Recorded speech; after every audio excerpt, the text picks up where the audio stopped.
नमस्कार बच्चों, स्वागत है अपने इस YouTube चैनल पर। आज की इस वीडियो में हम नागरिक शास्त्र के कक्षा 12 के विद्यार्थियों के लिए नागरिक शास्त्र के महत्वपूर्ण अतिउत्तरीय प्रश्न लेकर आए जो परीक्षा से वेरी इंपॉर्टेंस रहेगा 2023 बोर्ड के एग्जाम के लिए। दोस्तों, ये सब क्वेश्चन बार बार परीक्षा में पूछे जाते हैं, तो देर न करते चलिए देखते हैं।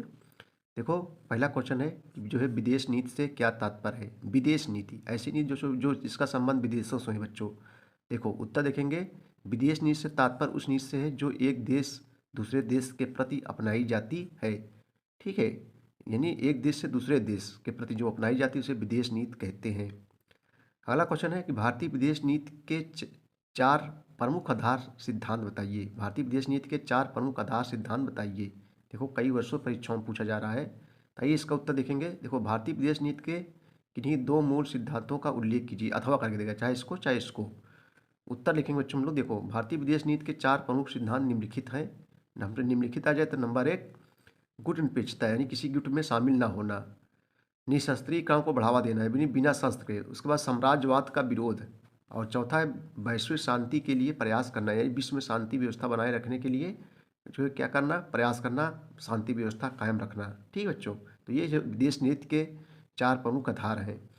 अगला क्वेश्चन देखेंगे हम लोग। द्वितीय विश्व युद्ध के दौरान नेताजी सुभाष चंद्र बोस ने किस दल का जो है गठन किया था।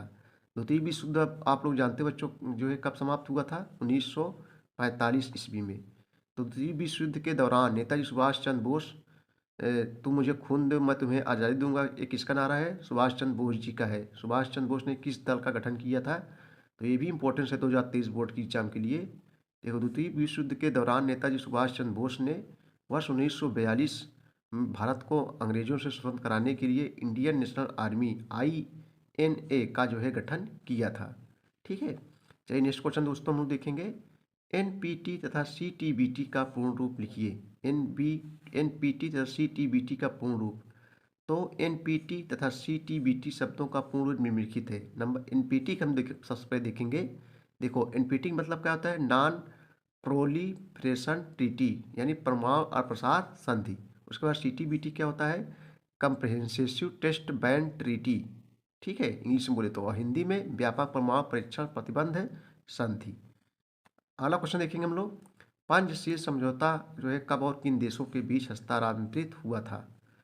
ठीक है, तो इसका क्वेश्चन आंसर देखें बच्चों। 29 अप्रैल 1954 को भारत के प्रधानमंत्री पंडित जवाहरलाल नेहरू, जो हमारे देश के पहले प्रधानमंत्री थे, 29 अप्रैल 1954 को भारत के प्रधानमंत्री पंडित जवाहरलाल नेहरू और चीन के प्रमुख ताऊ एनलाई के बीच शांतिपूर्ण सह-अस्तित्व के लिए पंचशील समझौता यानी 5 सिद्धांत हस्ताक्षरित घोषणा की गई और हुआ था। ठीक है,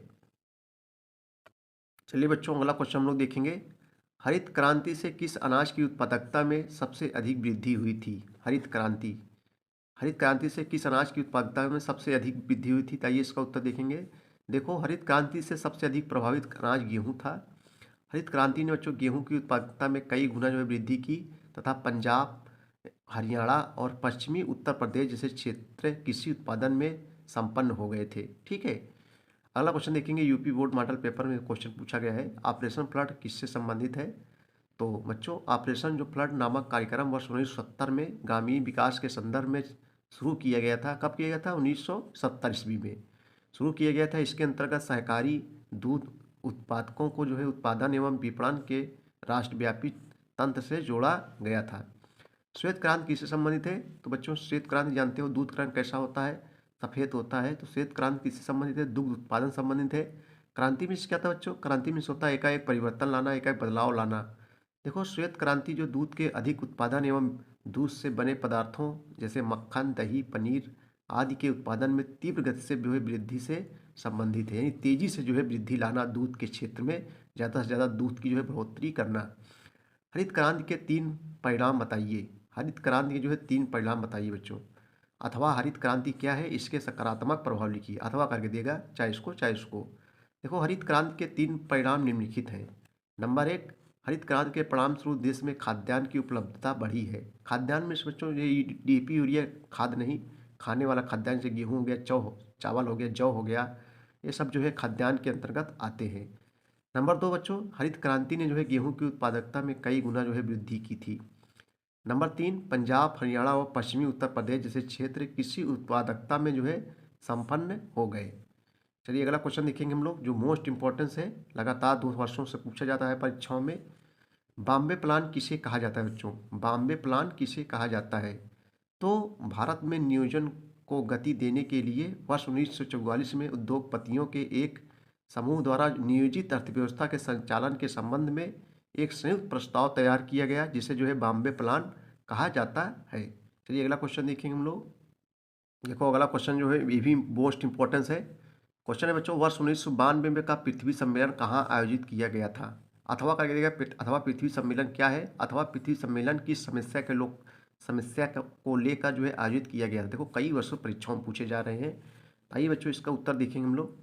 देखो वर्ष 1992 में संयुक्त राष्ट्र संघ क्या है बच्चों? ये दुनिया का सबसे बड़ा अंतर्राष्ट्रीय संगठन है, संयुक्त राष्ट्र संघ, जिसकी स्थापना 24 अक्टूबर 1945 को हुई थी। ठीक है, और इसका काम क्या है संयुक्त राष्ट्र संघ का? विश्व में शांति व्यवस्था बनाए रखना।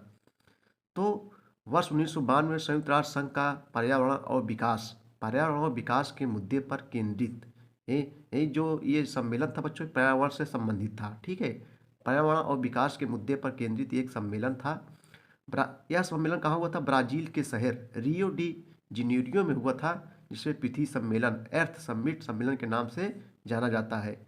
इस सम्मेलन में 170 देश तथा हजारों स्वयंसेवी संगठन आदि ने जो है भाग लिया था। ठीक बच्चों, चलिए अगला क्वेश्चन देखेंगे। पृथ्वी सम्मेलन 1992 के महत्व का जो है उल्लेख कीजिए। तो प्रथम पृथ्वी सम्मेलन का आयोजन वर्ष 1992 में ब्राजील के शहर रियो डी जेनेरियो में हुआ था। इस सम्मेलन में पर्यावरण की सुरक्षा को लेकर विकसित तथा अविकसित देशों के एजेंटों में अंतर स्पष्ट दिखाई दिया। रियो डी जेनेरियो में हुए सम्मेलन में जलवायु परिवर्तन, जैव विविधता और वानिकी पर जो है बल दिया गया, जिसको एजेंडा 21 यानी 21 के अंतर्गत शामिल किया गया। इस टिकाऊ विकास या सतत विकास की संज्ञा दी गई। इसे जो है टिकाऊ विकास या सतत विकास की जो है संज्ञा दी गई। अगला क्वेश्चन देखेंगे जो मोस्ट इंपॉर्टेंस है, वेरी इंपॉर्टेंस है। साझी संपदा का अर्थ बताइए बच्चों। साझी संपदा, देखो ऐसा लग रहा है सजिया, यानी सबका साझा हो, किसी एक व्यक्ति का अधिकार ना हो। ठीक है, साझी संपदा कहलाता है। जैसे सूर्य हो गया, सूर्य पर किसी एक आदमी तो है नहीं बच्चों, सूर्य सभी को देता है प्रकाश, यानी इस पर सबका अधिकार है, ये साझी संपदा के अंतर्गत आते हैं। पृथ्वी हो गए, चंद्रमा हो गए, ठीक है, अंतरिक्ष हो गया, ये सब क्या है? साझी संपदा के अंतर्गत आते हैं। देखो ऐसी संपदा जिस पर किसी समूह के प्रत्येक सदस्य का स्वामित्व हो, साझी संपदा कहलाती है। ऐसी संपदा जिस पर किसी समूह के प्रत्येक सदस्य का स्वामित्व हो, साझी संपदा कहलाती है। इसके पीछे मूल तर्क यह है कि ऐसे संसाधन की प्रकृति, उपयोग के स्तर और रख रखाव के संदर्भ में समूह के प्रत्येक सदस्य को समान अधिकार प्राप्त होंगे और समान उत्तरदायित्व निभाने होंगे। वैश्विक ताप वृद्धि, ग्लोबल वार्मिंग के लिए उत्तरदायी गैसों के नाम क्या है बच्चों? वैश्विक ताप यानी वैश्विक में यानी पृथ्वी पर ताप वृद्धि होना। वैश्विक ताप वृद्धि यानी ग्लोबल वार्मिंग के लिए उत्तरदायी गैस जैसे कार्बन डाइऑक्साइड, CO2, मीथेन जो है, तथा हाइड्रोफ्लोरोकार्बन है, क्लोरोफ्लोरोकार्बन है। अगला क्वेश्चन है, सतत विकास से आप क्या समझते हैं? सतत विकास से आप क्या समझते हैं? सतत अथवा अस्थायी विकास वह विकास है जिसके अंतर्गत भावी पीढ़ियों के लिए आवश्यकताओं की पूर्ति करने की क्षमताओं से समझौता किए बिना वर्तमान पीढ़ी की आवश्यकताओं को पूरा किया जाता है। इसमें जो है विकास के ऐसे तरीकों को अपनाया जाता है जिससे पर्यावरण को जो है कोई क्षति ना पहुँचे अथवा न्यूनतम हो, ठीक है, यानी कम हो। अतः यह आर्थिक विकास और पर्यावरण सुरक्षा के मध्य एक वांछित संतुलन बनाए रखना ही जो है निर्वहनीय या टिकाऊ विकास है। चलिए अगला क्वेश्चन हम लोग देखेंगे बच्चों। यूरोपीय संघ के 2 देशों के नाम बताइए जो संयुक्त राष्ट्र संघ की सुरक्षा परिषद के अस्थायी सदस्य हैं। ताइए इसका उत्तर देखेंगे। यूरोपीय क्या है? यूरोपीय संघ, यूरोप क्या है बच्चों? एक महाद्वीप है, ठीक है, इसके अंतर्गत बहुत सारे देश आते हैं। ब्रिटेन, फ्रांस, ये सब यूरोप महाद्वीप के देश हैं। तो यहाँ पूछा यूरोपीय संघ के 2 देशों के नाम बताइए जो संयुक्त राष्ट्र संघ की सुरक्षा परिषद के अस्थायी सदस्य हैं। तो ब्रिटेन और फ्रांस सुरक्षा परिषद के अस्थायी सदस्य हैं जो यूरोपीय संघ के भी सदस्य हैं।